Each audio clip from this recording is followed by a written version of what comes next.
I'm now honored to invite Mr. Max Glauben, a Jewish Holocaust survivor. Mr. Glauben was born in Warsaw, Poland in 1928. During the war, Mr. Glauben survived the ghetto in Warsaw and several camps, including Majdanek, where much of his family was murdered, but also the camp of Butzin and of Flossenburg. He was liberated on 23rd of April 1945. Mr. Glauben returned to Poland, if I'm informed correctly, 8 times on the March of the Living to share his painful story with young people, with students, and he feels that they should know and become witnesses. At the same time, he wants these stories to be told from the heart, so as not to create hatred, the same hatred that so many Jews had to suffer.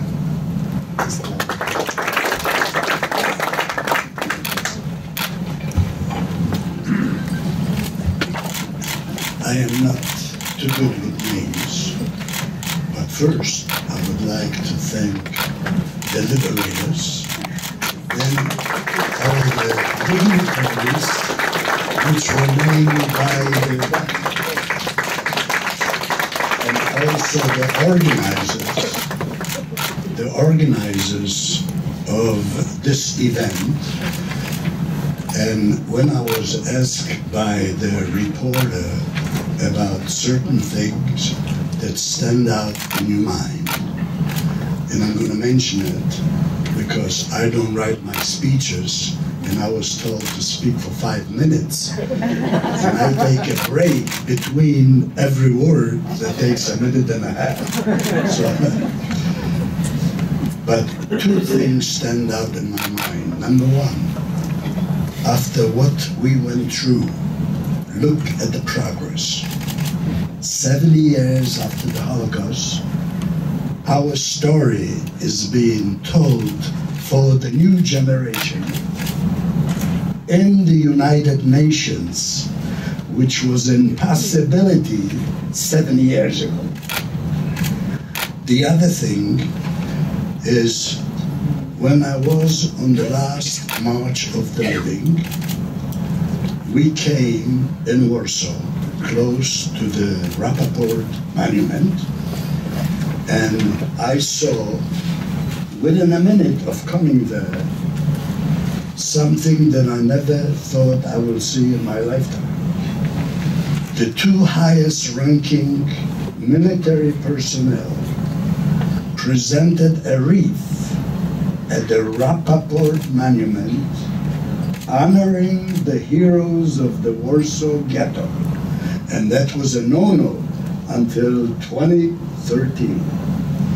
Now I'm going to tell you my story of people that survived, and the story could be multiplied by many, many other survivors.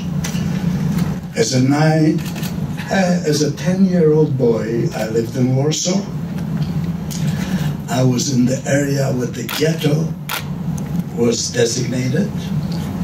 I helped build the bricks or build the wall that was built with money looted from the Jewish people.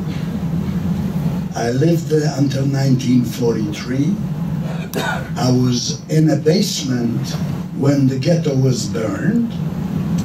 I was discovered by the Germans, placed or taken to the Umschlagplatz, placed on a boxcar that was filled with human beings, standing room only, that made a 5-day ride, the same ride that takes 2 hours on the March of the Living.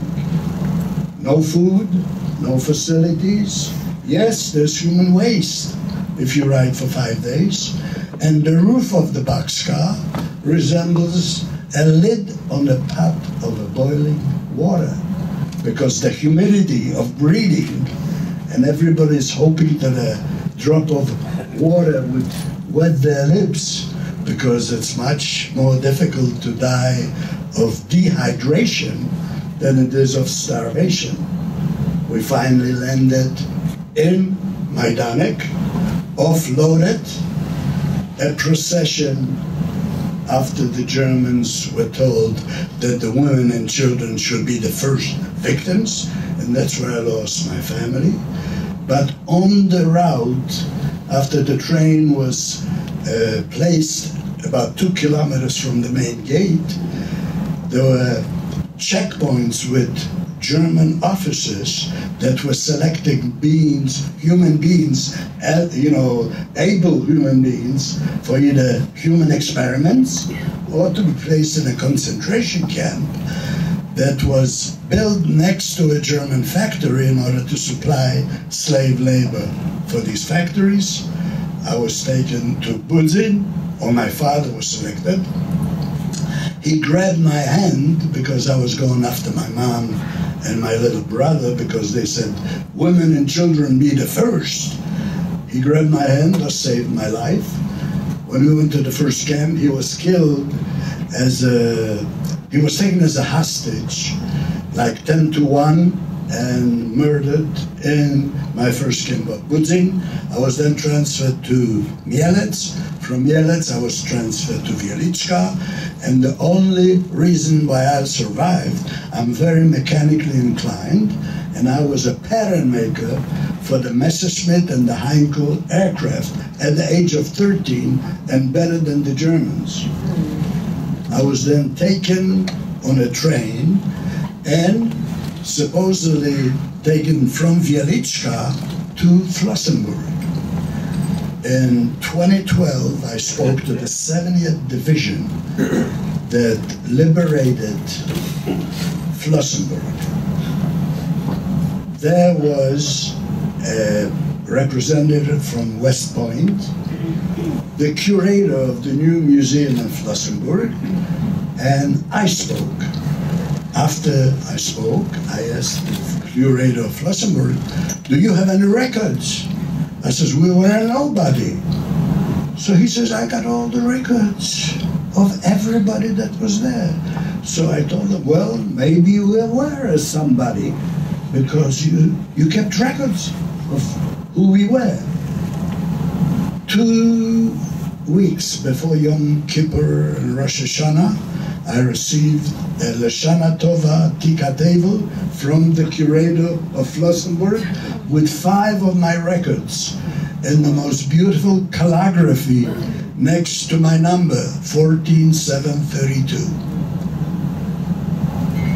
And I was told that not only was I in Mielec and Wieliczka, but I was also in Pleszów, because they tried to take us to Auschwitz-Birkenau and the trucks were full of boxcars with human beings.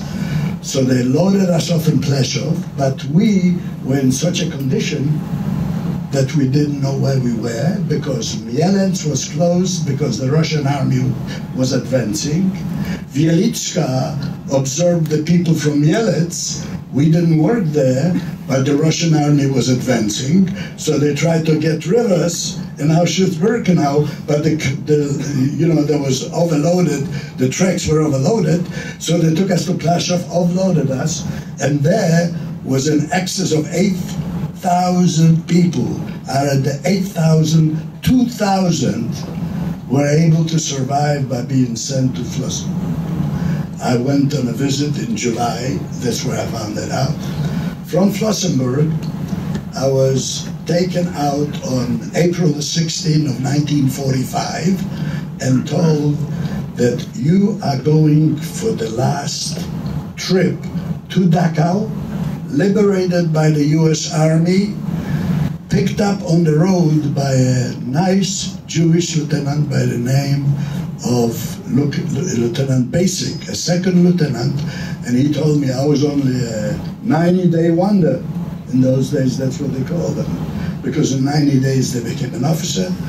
He used 8 of us as helpers because he told us, you're not capable of fighting at this person camp.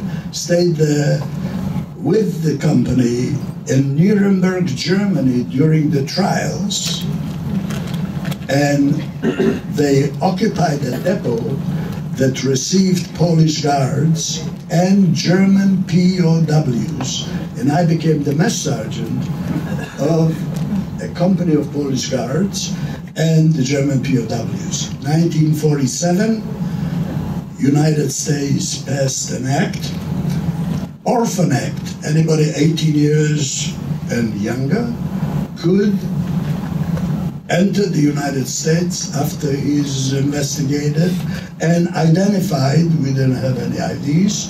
Tickets are made, brought to the United States, and then turned over to an institution. December 13, 1947, the war starstorm, like they call this day today. In 1947, I came to New York, placed in an orphanage in the Bronx on Caldwell Avenue, stayed there till December 31st. Didn't like New York, too many people. They took me to RKO Music Hall, Radio City Music Hall, and I saw people like that. Well, I became depressed. Back on a plane, Eastern Airlines to Atlanta, GA. I live in Atlanta. I get there, people say, "You sure you want to be there?" They lynched a Jewish person. And we had that exhibit in the Dallas Holocaust Museum. So I says, yeah, I'll stay there. I became 18. I was on a permanent visa in the United States. I was drafted into the United States Army gracefully. I served with the 1st Armored Division that was being anyways, I lost the word. That's my 86 year. It was reactivated after World War II. They went through Belgium and others, and I served till 53. I was released in 53, but I had to serve 3 years in the reserves. I'm married. I didn't give up. I have 3 children.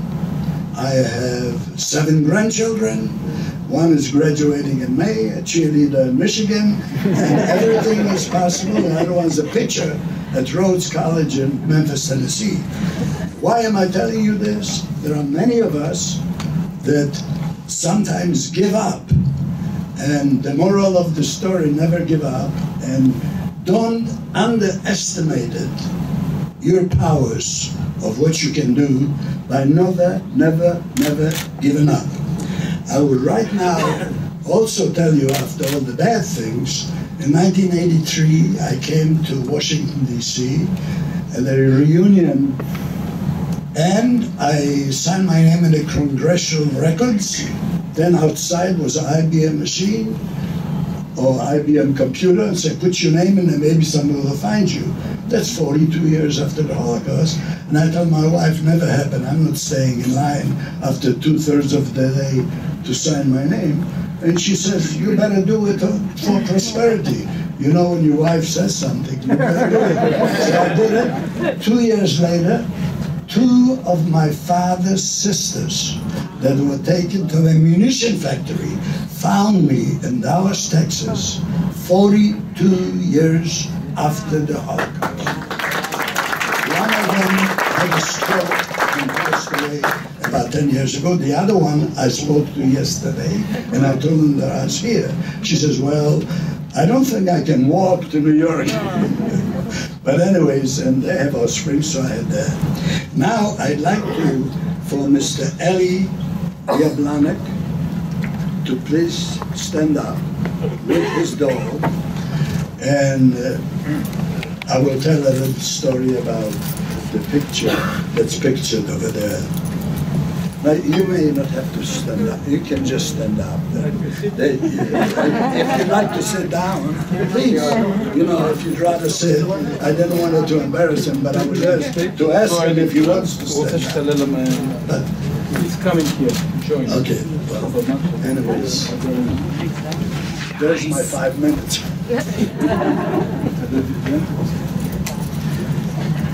About 3 years ago, I was on the March of the Living, and we are being settled in which position we march from Auschwitz to Birkenau.